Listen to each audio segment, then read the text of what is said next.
नाम अमरनाथ यादव, मैं लॉ की स्टूडेंट हूँ।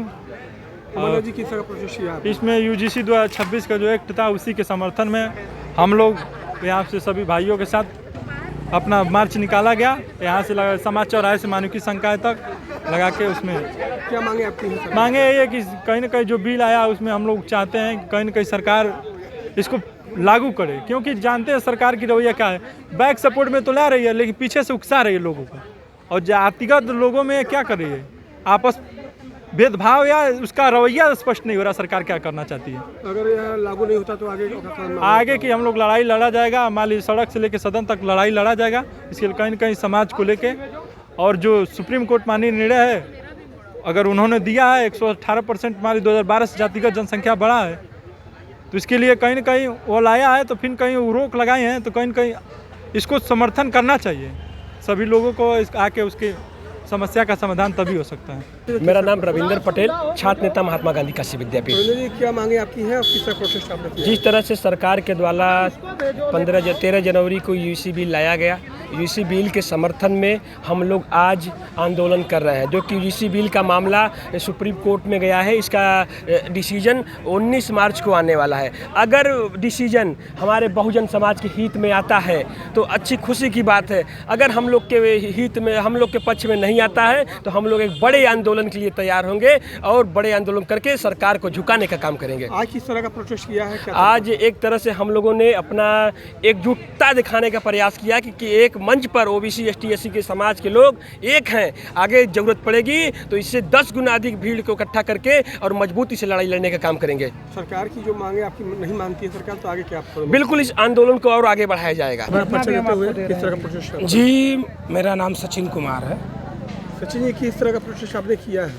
जी, आज हम लोग यूजीसी बिल के समर्थन में सभी छात्र, बहुजन समाज के लोग, एससी एसटी ओबीसी लोग मिलके और महिलाओं लोग मिलके इस आंदोलन को किए हैं। और इस आंदोलन के माध्यम से हम कहना चाहेंगे माननीय सुप्रीम कोर्ट से कि इस बिल को फिर से लागू करें, स्टे न लगाए।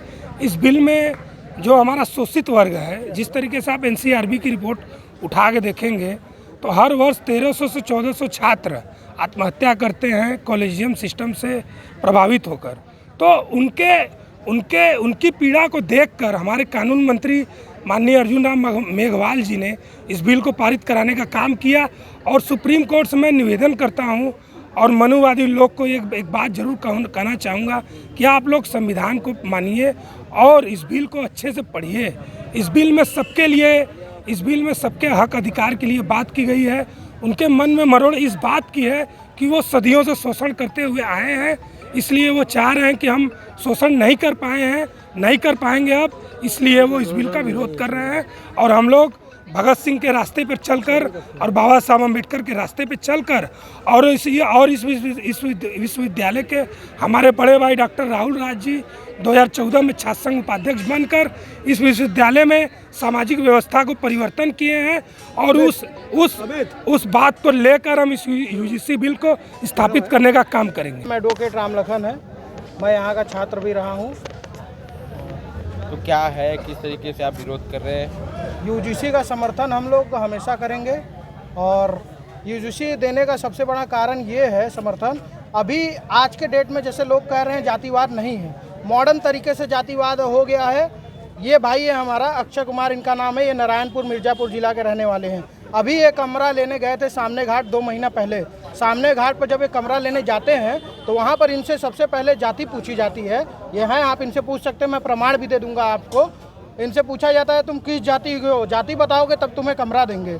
ये जब बताते हैं कि मैं चमार जाति का हूँ तो इनको तुरंत रिजेक्ट कर दिया जाता है कि तुमको कमरा नहीं मिलेगा।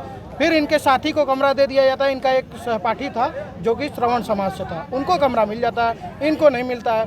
ये सेम घटना उसी तरह जैसे 1900 के सदी में बाबा साहब अम्बेडकर के साथ घटना हुई थी। जब वो पार्सियन गेस्ट हाउस में जाते हैं कमरा लेने तो उनसे जाति पूछी जाती है, तब जाके कमरा दिया जाता है। तो अपनी जाति छुपाकर किसी तरीके से रहते हैं। उसी सेम घटना इनके साथ हुआ है। और यूजीसी समर्थन का हमारा सबसे पूर्ण ये कारण है क्योंकि यह हमारे और हक और अधिकार की लड़ाई है, इसे हम लड़ेंगे। इन लोगों को दिक्कत क्या है हम ये जानना चाहते हैं आपके माध्यम से। समस्या क्या है, ये लोग धरने पर क्यों उतरे? क्या EWS जब लागू हुआ था तो क्या हम उतरे थे सड़क पर? हम तो नहीं उतरे थे सड़क पर, क्योंकि हम तो भाई मानते हैं, ये हमें भाई नहीं मानते हैं। इनको समस्या क्या है मैं आपके माध्यम से पूछना चाहता हूँ। सुप्रीम कोर्ट ने स्टे लगाया है, क्या लगता है 19 मार्च को सुप्रीम कोर्ट उच्चतम न्यायालय का फैसला क्या है? सुप्रीम कोर्ट दबाव में दिया है, दबाव में स्टे लगाया है। तो दबाव अगर वो 10% लगा सकते हैं तो हम तो 85-90% हो गए हैं। क्या हम दबाव नहीं बना सकते हैं? हम दबाव बनाएंगे, शांतिपूर्वक बनाएंगे। हम उन मनुवादियों की तरह नहीं बनाएंगे। उनके समाज को एक मौका मिला था, उन्होंने मनुस्मृति लिखी थी। हमारे समाज को एक व्यक्ति को मौका मिला, उन्होंने संविधान लिखा, सबके लिए बराबर का हक अधिकार के लिए लिखे, सबको बराबर का अधिकार मिले, ऐसा चीज़ लिखे। तो हम लोग सबको हमेशा बराबरी को लेकर सोचते हैं। जी आज हम लोग यहाँ यूजीसी के समर्थन में आए हैं। तो जब यूजीसी के विरोध में स्वर्ण जात के लोग, स्वर्ण समाज के लोग सड़क पर उतरे थे तो उसके पक्ष में कुमार विश्वास ने कविता गाया था। कुमार विश्वास जी का कविता था, चाहे तिल्लो या ताड़ लो राजा, राई राई लो पहाड़ लो राजा, मैं अभागा स्वर्ण हूँ मेरा रोया रोया कबाड़ लो राजा। मैं उनका बताना चाहता हूँ, अरे आप नहीं हम अभागा हैं क्योंकि हमारा शोषण हुआ है, आप लोगों ने हमारा शोषण किया। तो हम उनके खिलाफ कविता अपना लिखते हैं, रोहित पायल सोलंकी सब हमारे मारे गए, कहाँ छुपे थे तुम विश्वास, दलित होने की पीड़ा भोगी, दुभर किया तुम लेना श्वास, संस्थानों में जाति का डंक जब मासूमों को डसता था। मासूम मतलब हम लोग को डसता था। जब क्रांति पुत्र ये मौन खड़ा महफिल में तालियां बजाता था। तालियां बजाने वाले वही लोग थे जो हमारा शोषण करते, अर्थात स्वर्ण जाति के लोग जब हमारा शोषण होता था तो वो लोग तालियां खड़ा होकर बजाते थे। और मैं अंत में एक लाइन लिखता हूँ उनके माता पिता दर्शन सोलंकी, पायल तड़वी और रोहित वेमुला की माँ के लिए। आज विधवा विलाप कर रही, फिर कान खोल सुनो विश्वास, देशभक्त से बने हो तुम अंधभक्त, अब तुम पर कौन करे विश्वास। ये विश्वास नाम का व्यक्ति अब दिन प्रतिदिन सत्ता के तरफ झुकाव होते हुए अब इस पर जनता और जो शिक्षित कौन थी उसका अविश्वास हो चुका है। सहारे जन की आवाज, नौकाशी समाचार। इसी तमाम खबरों के अपडेट के लिए बने रहिए हमारे साथ।